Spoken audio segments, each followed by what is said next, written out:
Welcome back to my channel Alfina an aesthetic lifestyle. അപ്പോൾ ഇന്ന് നമ്മൾ വീഡിയോ ചെയ്യുന്നത് വളരെ ഇമ്പോർട്ടൻ്റ് ആയിട്ടുള്ള ഒരു കാര്യം പറയാൻ വേണ്ടിയിട്ടാണ്. ഒരുപാട് കുട്ടികൾ ഇൻഡെക്സ് മാർക്ക് കുറവുള്ളതും റാങ്ക് കുറവുള്ളതുമായിട്ടുള്ള കുട്ടികളുണ്ട്.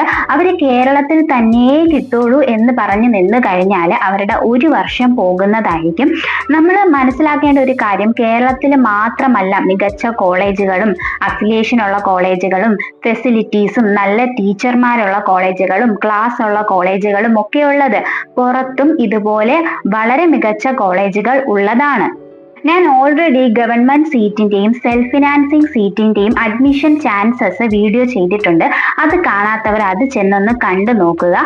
അതിനുശേഷം നിങ്ങൾക്ക് അതിൽ കിട്ടുമോ എന്നുള്ളത് വെച്ച് നിങ്ങൾ ഒരു കാൽക്കുലേഷൻ എത്തുക. അതായത് നിങ്ങൾ നിങ്ങളുടെ മാർക്ക് വെച്ചിട്ട് നിങ്ങൾക്ക് കേരളത്തിൽ കിട്ടുമോ എന്ന് നിങ്ങൾ തന്നെ സ്വയം മനസ്സിലാക്കിയതിന് ശേഷം നിങ്ങൾ പുറത്തുള്ള കോളേജുകളിലേക്ക് അഡ്മിഷൻ നോക്കാൻ ശ്രദ്ധിക്കുക. പ്രത്യേകിച്ച് ഇൻഡെക്സ് മാർക്ക് വളരെ കുറവുള്ള കുട്ടികൾ പുറത്തുള്ള കോളേജുകളിൽ ഇപ്പോൾ തന്നെ അഡ്മിഷൻ എടുക്കുന്നതാണ് നല്ലത്.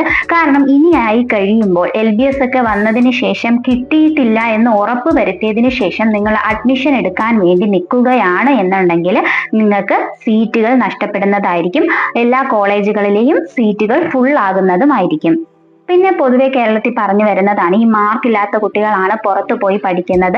അങ്ങനെയൊന്നുമില്ല. ഈ പുറത്തു പോയി പഠിക്കുന്ന കുട്ടികളായാലും പഠനം എന്ന് പറയുന്നത് നമ്മൾ ഡെഡിക്കേറ്റഡ് ആയിട്ട് പഠിച്ചാൽ മാത്രമേ, എവിടെ പഠിച്ചാൽ മാത്രമേ നമുക്കത് പാസ് ചെയ്ത് പുറത്തിറങ്ങി ഒരു ജോലിക്ക് പോകാൻ പറ്റുള്ളൂ. എല്ലാവരും പാസ് ആവണമെന്നുമില്ല. അതോടൊപ്പം തന്നെ പലരും പലരുടെ സ്കില്ല് വെച്ചിട്ടായിരിക്കും മുന്നോട്ടുള്ള കാര്യങ്ങൾ കൊണ്ടുപോകുന്നതും അവർ സക്സസ് ആവുന്നതും. അതൊക്കെ നിങ്ങളുടേതായ സ്കില്ല് അനുസരിച്ചാണ് വരുന്നത്. പറയുന്നവർ പറഞ്ഞുകൊണ്ടേയിരിക്കും, നിങ്ങൾക്ക് മാർക്ക് ഇല്ലാത്തതുകൊണ്ടാണ് പുറത്തു പോയി പഠിക്കേണ്ടി വന്നത്, നിങ്ങൾ സമയത്തിന് പഠിക്കാത്തതുകൊണ്ടാണ് എന്ന് പറയുന്നവർ പറഞ്ഞുകൊണ്ടേയിരിക്കും. അവർ പറയുന്നത് നിങ്ങൾ ചെവി കൊള്ളേണ്ട ആവശ്യമില്ല. നിങ്ങളുടെ ഒരു വർഷം നിങ്ങൾ കളയരുത്. കളയാത്ത രീതിയിൽ മാർക്ക് കുറഞ്ഞ കുട്ടികൾ പുറത്ത് അഡ്മിഷൻ എടുക്കാൻ വേണ്ടി നോക്കുക. പുറത്ത് അഡ്മിഷൻ എടുക്കുമ്പോൾ ഞാൻ എല്ലാ വീഡിയോസിനും പറഞ്ഞിട്ടുണ്ട്, ഒരുപാട് കോഴ്സ് റിലേറ്റഡ് വീഡിയോസിലൊക്കെ ഞാൻ പറഞ്ഞിട്ടുള്ള കാര്യമാണ്. കോളേജ് അന്വേഷിക്കണം, അഫിലിയേഷൻ അന്വേഷിക്കണം, യൂണിവേഴ്സിറ്റി അന്വേഷിക്കണം. മാക്സിമം പറ്റുമെങ്കിൽ നിങ്ങൾ ഡയറക്റ്റ് പോയി കോളേജ് ഒന്ന് കണ്ട് മനസ്സിലാക്കിയതിന് ശേഷം അവിടുത്തെ ഏതെങ്കിലും ഒരു സീനിയർ സ്റ്റുഡന്റുമായിട്ടൊന്ന് സംസാരിക്കുക. കോളേജ് എങ്ങനെയുണ്ട്, ഫാക്കൽറ്റീസ് എങ്ങനെയുണ്ട്, പഠന അറ്റ്മോസ്ഫിയർ എങ്ങനെയുണ്ട്, കോളേജ് ബേസ് ചെയ്തിട്ടുള്ള ഹോസ്പിറ്റൽ ഉണ്ടോ, ഫീസ് എങ്ങനെയാണ്, എല്ലാ കാര്യങ്ങളും നിങ്ങൾ അന്വേഷിക്കുക. ഓക്കെ. അതുപോലെ തന്നെ ധൃതി പിടിച്ച് പുറത്തൊരു കോളേജിൽ അഡ്മിഷൻ എടുക്കുകയും ചെയ്യരുത്. അപ്പൊ ഇന്ന് ഈ വീഡിയോ ചെയ്തത്, ഒരുപാട് പേര് പല ഇൻഡെക്സ് മാർക്കും റാങ്കും ഒക്കെ ചോദിച്ചതിന് ശേഷം കിട്ടുമോ ഇന്ന കോഴ്സിന് കിട്ടുമോ എന്നൊക്കെ ചോദിക്കുന്നവരുണ്ട്. കോഴ്സ് നമുക്ക് ഒരിക്കലും പ്രെഡിക്റ്റ് ചെയ്യാൻ പറ്റില്ല. പക്ഷെ അഡ്മിഷൻ ചാൻസസ് മാത്രമാണ് നമുക്ക് പ്രെഡിക്റ്റ് ചെയ്യാൻ പറ്റുന്നത്.